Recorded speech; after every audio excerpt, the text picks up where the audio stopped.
সম্মানিত নেতৃবৃন্দ, উপস্থিত আছেন সম্মানিত সংসদ সদস্যবৃন্দ, সামনে উপস্থিত সম্মানিত ভাই এবং বোনেরা, সম্মানিত সাংবাদিক বন্ধুগণ, সুধীমণ্ডলী, আল্লাহ তাআলার দরবারে শুকরিয়া, রাসূলুল্লাহ সাল্লাল্লাহু আলাইহি সাল্লামের উপর দরুদ ও সালাম পেশ করে আল্লাহর কাছে আজকের এই দোয়া কবুল হওয়ার সময় দোয়া করি।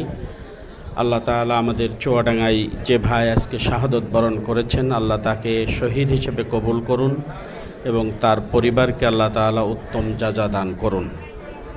আজকে চুয়াডাঙ্গা ২ নম্বর আসনের একজন শাহাদত বরণ করেছেন। গত ৪ তারিখে এই পরিবারের আরেকজন তারই বড় ভাই শাহাদত বরণ করেছিল। নির্বাচন উত্তর এটা একটি নিত্য দিনের ঘটনায় পরিণত হয়েছে। আমরা তার অবসান চাই। নির্বাচিত হওয়ার পর আমাদের কাছে সাধারণ মানুষের আকাঙ্ক্ষা একটু শান্তি পেতে চাই, রাস্তা চাই, ঘর চাই, জামিন চাই, পেটের ভাত চাই, শুধু চাই চাই আর চাই। আমরা কতটুকু দিতে পারবো জানি না। আপনারা দোয়া করবেন এবং আমাদের এই সংঘবদ্ধভাবে আমরা যদি সবাইকে সহযোগিতা করি, আপনারা যে যেখানে আছেন সেখান থেকে যদি আমাদের সাহায্য করেন, আমাদের পরামর্শ দেন, তাহলে আমরা এগিয়ে যেতে পারবো এবং সংগঠন যে মানবিক একটি দেশ গড়তে চাই সেটা আমরা গড়তে পারবো বলে আমরা আশা করছি।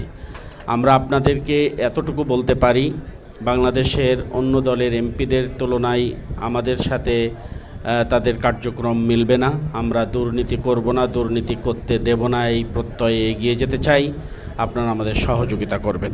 শুধু বক্তব্য নয়, আমরা যদি সবার জন্য সহযোগিতা করি, আমাদের কাছে মানুষ যা চাইতে আসে তা যদি পূরণ করতে আমরা পারি, তাহলে আমরা সফল হব। আর যদি পূরণ করতে ব্যর্থ হই, তাহলে আমরা হেরে যাব।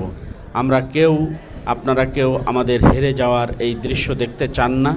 আমরা বিশ্বাস করি এই এলামনায় থেকে ভবিষ্যতে আরও এমপি তৈরি হবে। আমাদের এই জায়গাগুলোতে আরও নতুন কোনো মুখ আসবে। সেই প্রত্যয় নিয়েই সকলের সুস্বাস্থ্য কামনা করে শেষ করলাম। আল্লাহ হাফেজ। আলহামদুলিল্লাহ।